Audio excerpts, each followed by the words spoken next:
Après la Hazara que nous avons faite, commence l'atterrissage. Parce que depuis le début de la prière, on était en train de monter à travers les mondes.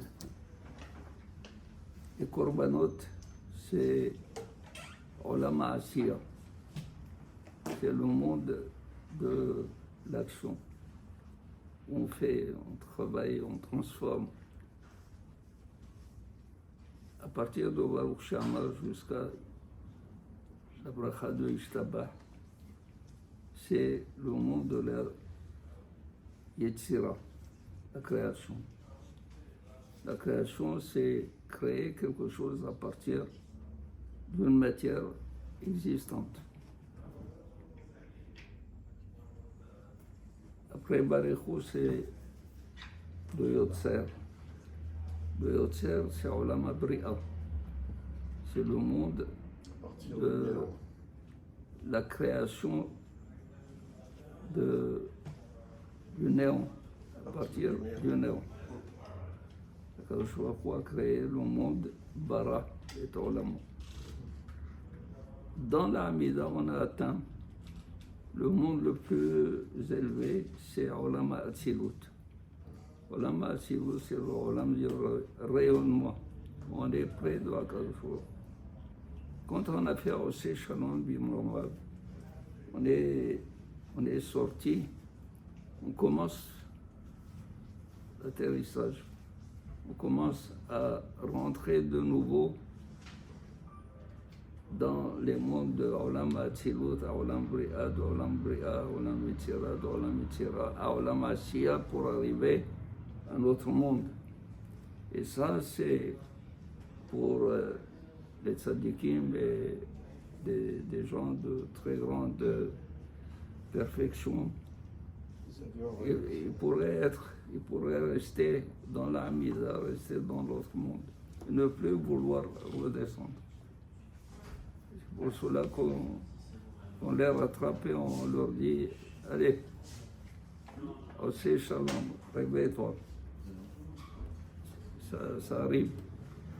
Une fois qu'on est rentré, qu'on est sorti de Olam Abri, de Olam Atzilut, on commence à réaliser comment on a pu se révolter devant Akadosh Baruch Hu. Quand on a atteint cette possibilité, on dit comment?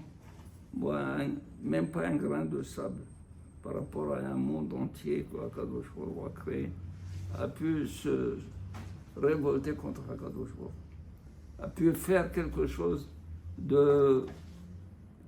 contre la volonté de Akadosh Baruch Hu. Et j'arrive alors en ce moment à faire ce qu'on appelle le vidouille, la confession, se confesser, dire Hashamnu, Bagadnu.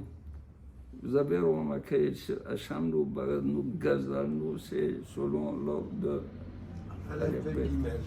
les bêtes. Et il ne faut pas faire plus que ça. Les bêtes, là où il y a deux lettres, on fait deux fois, par exemple, le kaf, kasnu, vous verrez, il y a... Non, Kishinu, c'est avec kouf.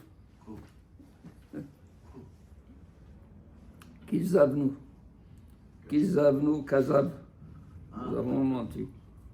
Maradnu, marinu, ni afnu, ishbanu, la shabla shekar, deux fois. Pourquoi? Selon l'alphabet. Parce que là, les hachamim, les gens de la grande assemblée, ils ont dit tout ce que peut être comme révolte contre Akadosh Baruch Hu et faute contre Akadosh Baruch Hu. Ils ont tout rassemblé. Pourquoi on le dit au pluriel?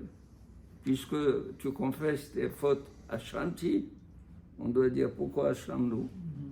Parce que nous sommes tous liés par les liens de la solidarité.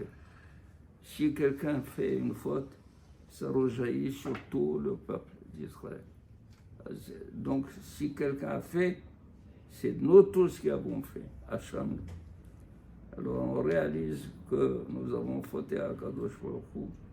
Et c'est pour cela que Barishit Chochma, Rabbi Eliyahu de Vidash, il dit comme ça, il dit, le Baal Teshuvah devrait savoir quelle est la faute et où elle est arrivée, cette faute. Parce qu'il y a des fautes qui sont anodines. Il y a des fautes qui sont très graves, qui peuvent arriver jusqu'à Kisea Kavod, qui peuvent arriver à atteindre Hashim Shalom, le trône de Akadosh Baruch Hu. Il y a d'autres fautes qui peuvent atteindre, même s'il n'avait pas dit, on ne peut pas le dire, les lettres du nom de Akadosh Baruch Hu. Il y a des possibilités où l'homme, par sa révolte, il remet en cause Hashim Shalom Akadosh Baruch Hu. Il faut savoir qu'est-ce qu'on a fait pour pouvoir faire une teshuva conformément à la faute, pour neutraliser cette faute. Je vous rabote.